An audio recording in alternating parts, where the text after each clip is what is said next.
Prime minister Modi Ram का अवतार है इनका। प्रधानमंत्री इस देश के भगवान विष्णु का अवतार है। शिव जी का ही वरदान उन्हें प्राप्त है। प्रधानमंत्री जी के ऊपर वो हमारे लिए एक अवतार है। ये मोदी जी एक अवतार के रूप में है कि वो एक दैवीय शक्ति के प्रतीक है कि परमात्मा ने मुझे भेजा है। 2024 के इलेक्शन के गहमा गहमी के बीच एक शब्द जिसका खूब प्रचलन हुआ है वो है डिक्टेटरशिप। कि कैसे 400 पार का एजेंडा लेकर press freedom, judicial independence, opposition voice को ताक पे रखकर मोदी डिक्टेटरशिप की राह पर निकल चुके हैं। और क्यों 2024 का चुनाव इस डिक्टेटरशिप को रोकने के लिए आखिरी अवसर है, डेमोक्रेसी बचाने का आखिरी मौका है। ध्रुव राठी जैसे यूट्यूबर से लेकर विपक्ष के बड़े बड़े नेताओं ने यह चेतावनी दी है। और हमारे देश में घटती डेमोक्रेसी और बढ़ती तानाशाही के खैर एविडेंस आपको ढेरों मिल जाएंगे। लेकिन हो सकता है कि डिक्टेटरशिप वाली बात ही गलत हो सकता है कि मोदी अपने आप को डिक्टेटर के रूप में देखना ही नहीं चाहते। हो सकता है कि उनका निशाना, उनका उद्देश्य, उनका लक्ष्य और भी ज्यादा भव्य है, डिक्टेटरशिप से भी ऊंचा पद और फिर भी डेमोक्रेसी के दायरे के अंदर। एक ऐसी शक्ति जिसे कोई सवाल ना पूछ सके, जिसकी निंदा कोई ना कर सके और उन्हें कोई नीचे ना गिरा सके। एक प्रधान सेवक जो सिर्फ चुना हुआ प्रधानमंत्री ना हो, बल्कि जिसे खुद ईश्वर ने भेजा हो देश के कल्याण के लिए। मैं कन्विंस हो चुका हूं कि परमात्मा ने मुझे भेजा है। ये ऊर्जा बायोलॉजिकल शरीर से नहीं मिली है। ये ऊर्जा ईश्वर ने मुझसे कुछ काम लेना है। वैसे हो सकता है कि रूबिका जी को इंटरव्यू देते देते मोदी जी थक गए हो, धूप भी काफी तेज चल रही थी, मुंह से कुछ गलत निकल गया हो। आफ्टर ऑल आज तक मोदी जी ने अपने आप को प्रधान सेवक माना है, लेकिन अब तो मसीहा बनने चले हैं। लेकिन कुछ ही घंटों बाद यह गलती या नॉट गलती मोदी जी ने फिर दोहराई, ये अपनी बात फिर से दोहराई। एक और इंटरव्यू में यही बात बोला कि उनके पावर का स्रोत वोटर का वोट नहीं है, एक दिव्य शक्ति है जो उनका मार्गदर्शन भी कर रही है। कि शायद परमात्मा ने ही मुझे किसी काम के लिए भेजा है, किसी पर्पज के लिए भेजा है, और वो ही मुझसे ये पर्पज की पूर्ति के लिए दिशा भी देता है। तो शायद कोई दैवी शक्ति कहो, कोई ईश्वरीय शक्ति कहो, उसके बिना ये सब संभव नहीं है। तो मैं तो उसी के हवाले हूं, लेकिन वो दिखता नहीं है। बिल्कुल सही बात, ये दिव्य शक्ति किसी को दिखती नहीं है। ठीक जैसे किसानों को अपनी इनकम डबल होती कभी दिखी नहीं इतने सालों में, लेकिन कम से कम वो किसान या बेरोजगार नौजवान इस बात से तो दिलासा ले सकते हैं कि खुद भगवान का दूत उनकी समस्या दूर ना कर पाया तो विपक्ष क्या खाक उनको मदद करेगी। भगवान के दूत से याद आया, मोदी के परिवार से अगर आप पूछो तो वो मानेंगे कि मोदी मसीहा नहीं है, खुद ही भगवान है। परम मोदी भक्त संबित पात्रा विवादों में घिर गए जब उन्होंने हाल ही में बोल दिया कि खुद प्रभु जगन्नाथ मोदी जी के भक्त हैं। देखिबा पाई लक्षाधि लक्ष लोक आछंती मोदींकर भक्त जगन्नाथ आ आमे सब होचु मोदींकर परिवार जन। संबित पात्रा हमेशा से ही हमको टीवी पर हंसाते आए हैं, लेकिन ये तो प्रभु जगन्नाथ का सीधा अपमान हुआ ना। उड़ीसा के चीफ मिनिस्टर नवीन पटनायक ने भी इस बात की कड़ी आलोचना की। लोगों का भी गुस्सा पात्रा पर फटा। पात्रा ने फिर बोला ना ना ना ना, गलती से मुंह से निकल गया था। गलती से निकल गया था या सच्चाई फिसल गई थी, अब ये तो खुद आप ही डिसाइड कर लो। लेकिन 2019 के इलेक्शन के दौरान ये वही पात्रा है जिसने मोदी को प्रधानमंत्री नहीं, देश का सुप्रीम लीडर घोषित कर दिया था। Narendra Modi ji is leader. Each candidate who is contesting across India represents a miniature version of Modi.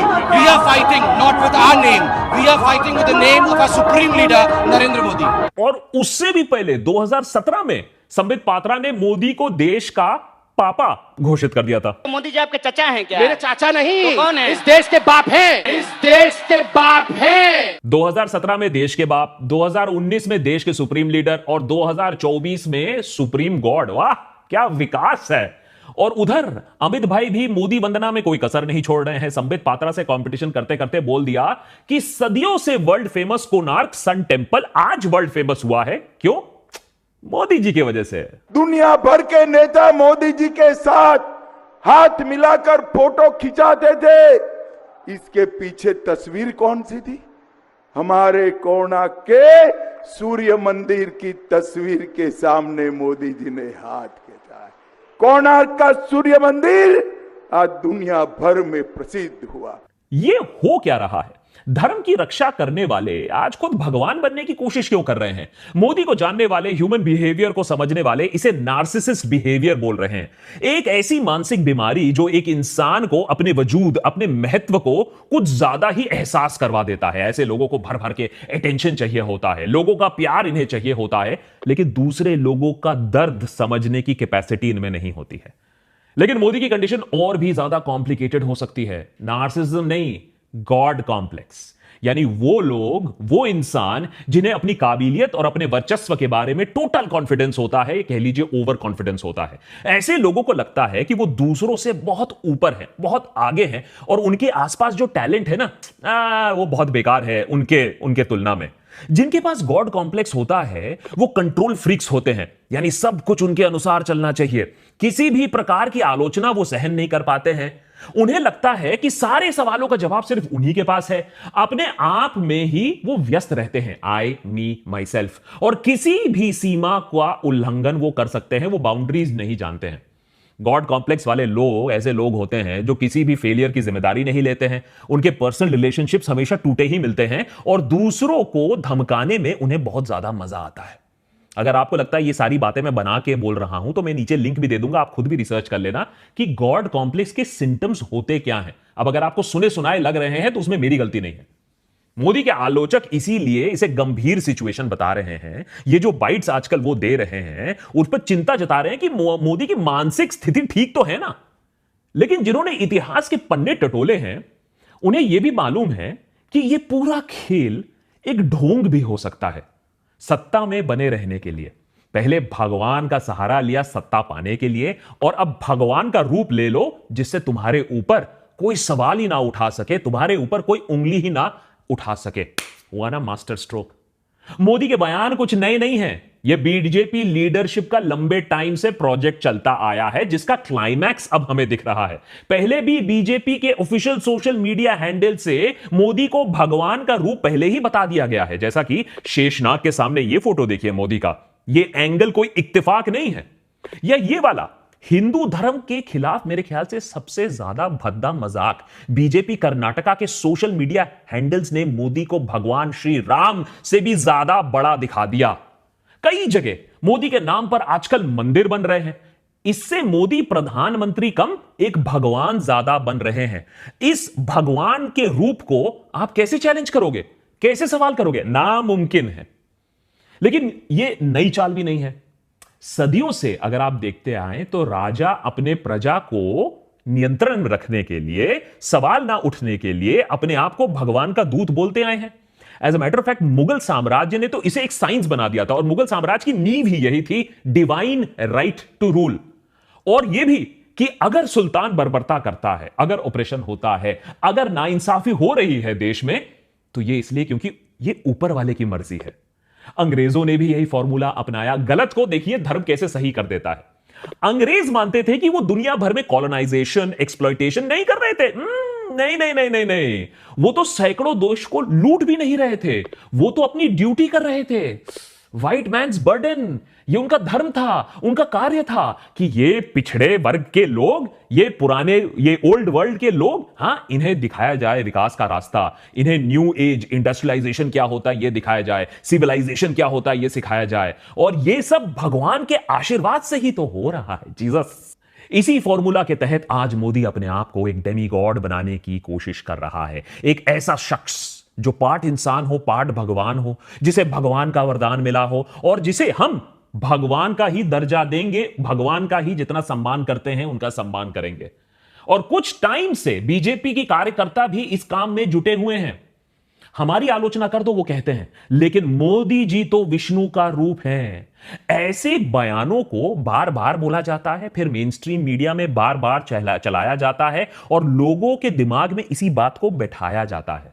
देख लीजिए, प्रधानमंत्री नरेंद्र मोदी जी एक अवतारी पुरुष है। वो इस देश के लिए जैसे एक अवतार होते हैं, वो हमारे लिए एक अवतार है। वो एक साधारण मनुष्य नहीं है। भगवान शिव मंगल के प्रतीक भी है, और साथ साथ भगवान शिव का एक स्वरूप तांडवकारी भी है। और मुझे ये कहने में कतई संकोच नहीं है कि प्रधानमंत्री जी के ऊपर निश्चित ही किसी दैवीय शक्ति की कृपा है। इसमें कोई डाउट नहीं है। कि हिंदू धर्म के साथ खिलवाड़ हो रहा है, लोगों की आस्था के साथ खिलवाड़ हो रहा है।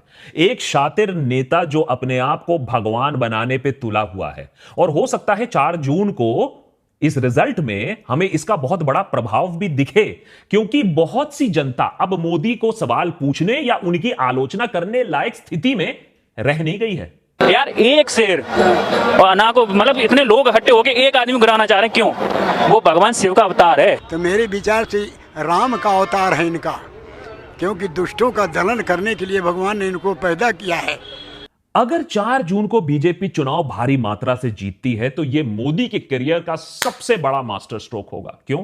क्योंकि 2014 का चुनाव करप्शन के ठोस मुद्दे पर लड़ा गया था, 2019 का चुनाव नेशनल सिक्योरिटी के मुद्दे पर लड़ा गया था, 2024 का चुनाव लड़ने वाली बात तो थी 10 साल के विकास के मुद्दे पर। लेकिन पहले चरण चुनाव के बाद ही पता नहीं क्यों हम मटन मुगल और मंगलसूत्र में अटक गए। उसके बाद उसके ऊपर जो ईसी है वो लापता हो गई है। इतने घटिया लेवल ऑफ चुनाव हमने शायद अपने इतिहास में नहीं देखा हो, इतना एब्सेंट ईसी हमने शायद अपने इतिहास में ना देखा हो। और उसके ऊपर यह सब होने के बाद मोदी की जो छवि है लेकिन वो भगवान समान ही रह गई है। तो चुनाव का नतीजा देखना काफी इंटरेस्टिंग होगा।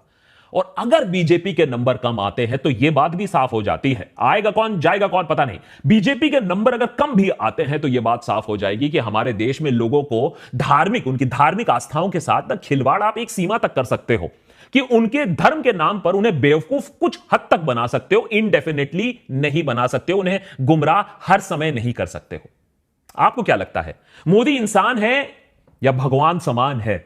और क्या हमें, चाहे आप जिसको भी सपोर्ट करते हैं, क्या हमारे पॉलिटिक्स में हमें नेताओं की जरूरत है या हमें भगवान समान लोग चाहिए जिनकी हम आलोचना नहीं कर सकते हैं, जिनको हम सवाल नहीं कर सकते हैं?